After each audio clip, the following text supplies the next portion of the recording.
Welcome to today's World News Update for May 15, 2023. Here are the most important stories from around the globe. Erdoğan leads the way into second-round clash. Russian State Duma confirms information on Lukashenko's illness. World's oldest lion dies after being speared to death in Kenyan wildlife park. IDF strikes Hamas posts in Gaza in response to renewed rocket fire. British chair professor joins China's hypersonic program. British Air Force to guard Iceland during Council of Europe summit.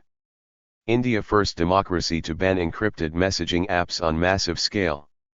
Thailand opposition crushes military parties in election rout. There may be more Chinese police stations in Canada. Stay informed and stay safe, and join us tomorrow for more world news updates. Erdoğan leads the way into second-round clash. Turkey's President Recep Tayyip Erdoğan has failed to win outright in the first round of voting, with 99% of the votes counted, securing 49.4% of the vote, according to the Supreme Election Council. His main rival, Kemal Kılıçdaroğlu, secured 44.96%, and the two will face each other in a runoff vote on May 28. Erdoğan appeared before supporters in Ankara and sang to them, saying he was ready to fight a second round. Kılıçdaroğlu dismissed Erdoğan's claims of foul play, but also said he respected the decision to have a second round of voting. Russian State Duma confirms information on Lukashenko's illness. According to Konstantin Zichelin, first deputy chairman of the Russian State Duma Committee on Commonwealth of Independent States, CIS, Affairs, Alexander Lukashenko, the self-proclaimed president of Belarus, is sick, but it is not COVID. Zichelin did not disclose the exact diagnosis.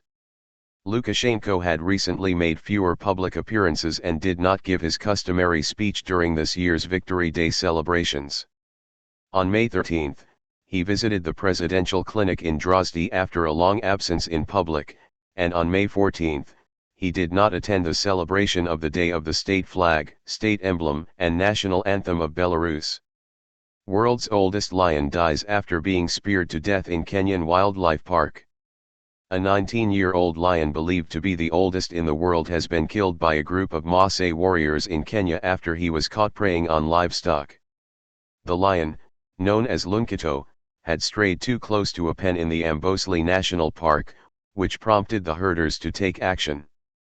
Wildlife experts had admired Lunkito for many years due to his unusually old age and longevity, and his death has been mourned by conservationists. Reports of wildlife straying into human habitats in Kenya have increased in recent years as the animals come under growing pressure from cities expanding into ancient migration and hunting grounds. IDF strikes Hamas posts in Gaza in response to renewed rocket fire. A ceasefire brokered by Egypt between Israel and the Palestinian Islamic Jihad ended shortly after it was implemented, as a rocket was fired from Gaza into Israel on Sunday afternoon. The IDF responded by striking observation posts belonging to Hamas in the northern Gaza Strip. A source from the joint operations rooms of the Palestinian resistance factions in Gaza told Al Jazeera that the rocket was launched due to a technical defect, but the IDF said that it would continue to do everything necessary to defend itself. The Biden administration welcomed the ceasefire and thanked Egypt and Qatar for their involvement in achieving it. The truce came after a violent weekend in which hundreds of rockets were fired by the Islamic Jihad into Israel. British chair professor joins China's hypersonic program. Zhang Yonghao, a prominent physicist who was previously based in the UK, has joined China's new National Hypersonic Laboratory in Beijing. The Chinese government hired Zhang to lead an innovation team at the National Key Laboratory of Science and Technology on Aerothermodynamics in hypersonic flight at the Chinese Academy of Sciences Institute of Mechanics. Zhang's team will develop advanced computational methods and models for simulating gases' behavior at high speeds and temperatures crucial in making hypersonic vehicles more efficient and effective. These models help researchers better understand how gases behave at high speeds and in extreme conditions, which is important for the development of hypersonic aircraft. It is not clear why Zhang terminated his professorship in Edinburgh in less than 2 years. British Air Force to guard Iceland during Council of Europe summit. A squadron of the British Air Force will patrol Iceland's skies from May 15 to 19 during a summit of the Council of Europe in Reykjavik. The airspace protection agreement signed by Iceland and Britain aims to provide security for the meeting, which is expected to be attended by the leaders of 46 countries, including British Prime Minister Rishi Sunak. The agreement was made in coordination with NATO, of which Iceland and Britain are members.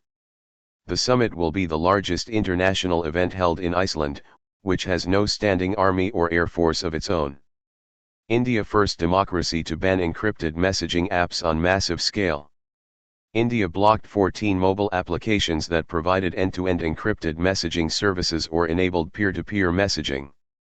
The apps included Briar, Element, and Threema, among others, and have been blocked under Section 69A of the Indian Information Technology Act, 2000.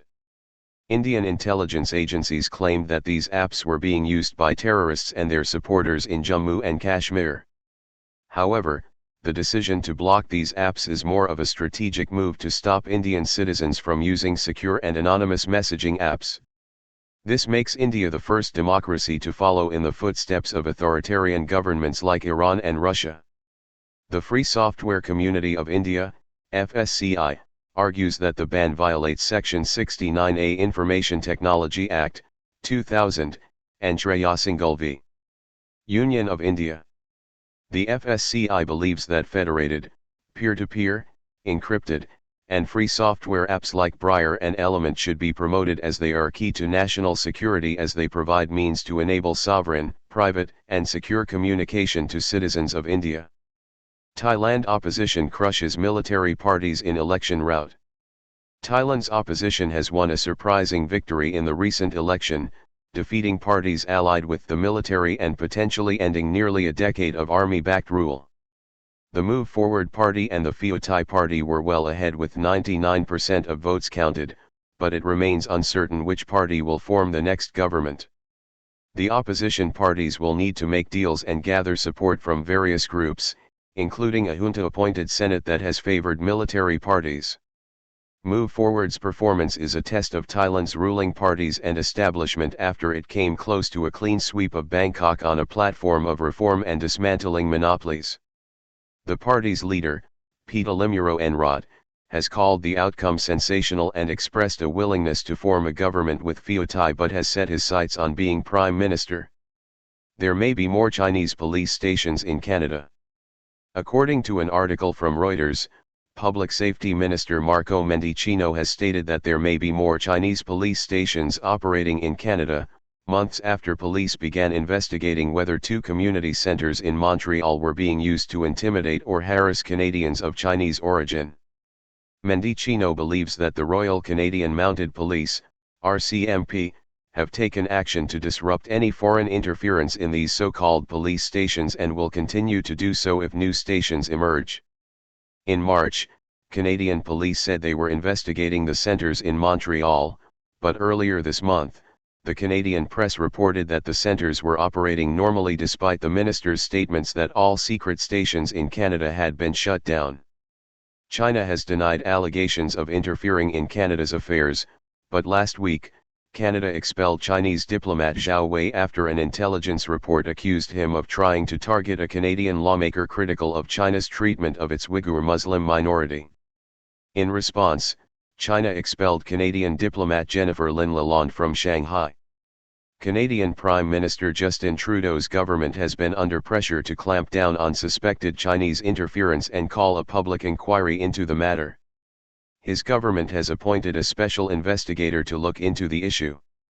Canadian media outlets have published several reports citing allegations by anonymous intelligence sources that the Chinese government ran schemes to interfere in Canada's last 2 elections, which Beijing has denied. Trudeau has acknowledged that China attempted to meddle in the 2019 and 2021 votes but stated that it did not change the outcome.